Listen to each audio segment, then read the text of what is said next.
राम राम जी। आत्म मंथन में आपका स्वागत है। अब मैं आपको मूलांक 4 वालों के बारे में जो है प्रेडिक्शन देने वाली हूँ। मैं आपको ये प्रेडिक्शन लेट इसलिए दी है क्योंकि मेरी मदर एक्सपायर हो गए थे। ठीक है, वो हमें छोड़कर चले गए, तो मैं बिल्कुल अपना मन ही नहीं बना पा रही थी काम करने के लिए। लेकिन मैं खुद नहीं संभलूंगी तो आपको कैसे सिखाऊंगी कि शो मस्ट गो ऑन। ठीक है ना। उसके बाद कार्ड्स जो भी आपको बता रहे हैं, हम संडे की प्रेडिक्शन छोड़ रहे हैं। ठीक है, मंडे से स्टार्ट करेंगे क्योंकि संडे का दिन निकल चुका।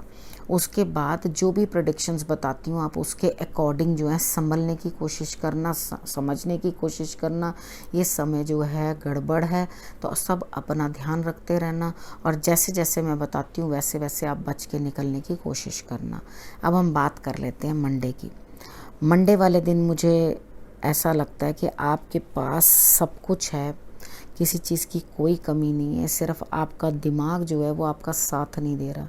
यानी कि किस चीज़ को कहाँ रखना है और किस तरह से मैनेज करना है वो आपको समझ नहीं आ रही, लेकिन होगा क्योंकि कार्ड यहाँ पर आपके अंदर बहुत बड़े बदलाव देता हुआ दिखाई दे रहा है। यानी कि आप खुद को बदलेंगे, खुद को चेंज करेंगे और आगे जो है बढ़ने की कोशिश करेंगे। अपने अंदर जो बदलाव हैं वो लाने बहुत ज़रूरी हैं इस समय के अंदर, तो वो आप में आते हुए दिखाई देते हैं। सूर्य की आराधना कर लेना, शंकर भगवान को आप ज़रूर नमन कर लेना। उसके बाद हम बात कर लेते हैं ट्यूसडे की। ट्यूसडे वाले दिन मुझे आपके लिए कुछ कार्ड्स पहले अच्छे नहीं दिखाई देते, लेकिन आप क्या करेंगे, इस खतरे से निकलने की कोशिश करेंगे। कुछ ना कुछ नेगेटिविटी दिखाई देती है। आप केले अगर किसी को दे सकें तो बहुत ही अच्छा, फिर आपके लिए उस कार्य के अंदर सक्सेस आती हुई दिखाई देती है। यानी कि आप जीतते हुए दिखाई देते हैं किसी कार्य के अंदर। जितनी भी नेगेटिविटी है वो छोड़ दें। कोई खतरा है, कोई आपके अगेंस्ट भी कुछ कर सकता है, लेकिन आप उस पर हावी रहेंगे। आपने हनुमान जी की आराधना ज़रूर पर ज़रूर करनी है और मंदिर में केले ज़रूर आपने दे देने। उसके बाद हम बात कर लेते हैं वेडनेसडे की। वेडनेसडे वाले दिन मुझे ऐसा लगता है कि आप अंदर ही अंदर कुछ ना कुछ अपनी अंतरात्मा से बात करेंगे, किसी बड़े से ज्ञान की बातें सुनेंगे, समझेंगे और आगे बढ़ेंगे। किसी ना किसी के साथ कुछ विचार शेयर कर सकते हैं, अपनी लाइफ का फ्रूट शेयर कर सकते हैं। अपनी लाइफ के अंदर कुछ चीज़ जो आपको प्राप्त हुई है वो किसी के साथ आप शेयर करते हुए दिखाई देते हैं। उसके बाद हम बात कर लेते हैं थर्सडे की। थर्सडे वाले दिन आपके लिए कुछ ना कुछ एंडिंग दिखाई देती है। ठीक है, मेरा ख्याल से लास्ट वीक भी ऐसा ही दिखाई दिया था, तो अब भी मुझे ऐसा ही दिखाई दे रहा है कि कुछ ना कुछ एंड हो रहा है। एक एंडिंग जो होती है वो न्यू बिगिनिंग लेकर आती है, तो इस चीज़ को जाने दो। मे बी ये नेगेटिविटी भी हो सकती है। ठीक है, कई बार क्या होता है, कुछ चीज़ें ऐसी होती हैं जो हमारे कंट्रोल से बाहर होती हैं। हम जब तक जीवित हैं तब तक ही तो कुछ ना कुछ कर सकते हैं ना। जहाँ अंत हुआ किसी चीज़ का, तो उसके बाद तो कुदरत ने पुनर्जन्म दिया है, उस चीज़ को दोबारा बनाने के लिए उन्होंने जो है तैयारी की है।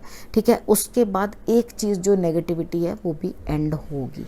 ठीक है, तो कोई भी चीज़ जो आपको परेशान कर रही है या नेगेटिव है वो एंड होती हुई दिखाई देती है और आपने उसे छोड़ भी देना है, क्योंकि आप जब उस चीज़ को पकड़ के रखोगे ना तो आप नई शुरुआत नहीं कर पाओगे।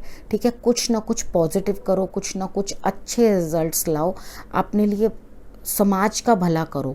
ठीक है, उनके लिए कुछ ना कुछ करो जिनको एक्चुअली ज़रूरत है, तो आप इस गम से या इस दुख से बाहर आ सकते हो। ठीक है, उसके बाद फ्राइडे की बात करती हूँ। फ्राइडे वाले दिन कोई ना कोई आपके लिए कार्य चला आ रहा है, आपको कहीं ना कहीं जाना पड़ेगा और अपने जीवन साथी के साथ जो है आपका तालमेल बहुत अच्छा बनता हुआ दिखाई देता है।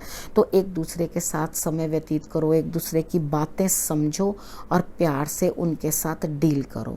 ठीक है, ये समय आपके प्रेम प्यार में बैठने का, कहीं जा भी सकते हो क्योंकि कार्ड आपको बैठने को कह नहीं रहा, आपको कहीं जाना ही पड़ेगा।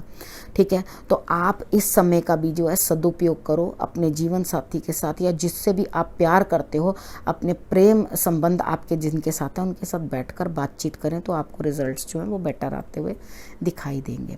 ठीक है, उसके बाद हम बात कर लेते हैं सैटरडे की। सैटरडे वाले दिन मुझे ऐसा लगता है कि आप अंदर से अकेलापन महसूस करोगे। आपके पास कोई कमी नहीं है, आपको मालूम है कि जो चीज़ हो रही है वो बेहतरी के लिए, अंदर से सब ज्ञान है। आपको सब कुछ पता है, आपको कोई कमी भी नहीं है, हर चीज़ जानते हैं आप। पक्षियों को जो है, बर्ड्स को कुछ ना कुछ खाने को, दाना पानी दो, ठीक है। और उसके बाद जो है अपने अकेलेपन से आप ज़रूर कुछ ना कुछ सीखोगे। अगर अंदर से आपको अकेलापन महसूस हो रहा है तो ये अकेलापन ज़रूर आपको कुछ ना कुछ ज्ञान देगा और कुछ ना कुछ अपनी अंतर आत्मा का उजाला जो है वो आपकी तरफ करेगा। आप अकेले रहना से ये नहीं होता कि हम अकेले रह गए। अकेले रहने से आप ईश्वर के साथ साक्षात्कार करने लग जाते हो। जिस दिन आपको इस चीज़ में आनंद आने लगा ना, उसके बाद आप पलट के दुनिया के लोगों को देखोगे ही नहीं। यानी कि आपको ऐसा लगेगा जो प्रसन्नता अंदर है ना वो बाहर है ही नहीं। तो जब आपको इस चीज़ का ज्ञान हो जाएगा ना तो आपका भटकाव बंद हो जाएगा। तो ये चीज़ें भी ज़रूरी हैं समझनी लाइफ के अंदर, ठीक है। अब इस प्रेडिक्शन को मैं यहीं समाप्त करती हूँ। अगले हफ्ते आपसे आके फिर से मिलूँगी। तब तक आप अपने परिवार का और अपने स्वजनों का ध्यान रखना, अच्छे से उनकी सेहत का ध्यान रखना, सब सुखी रहना, खुश रहना, ठीक है। नमस्कार।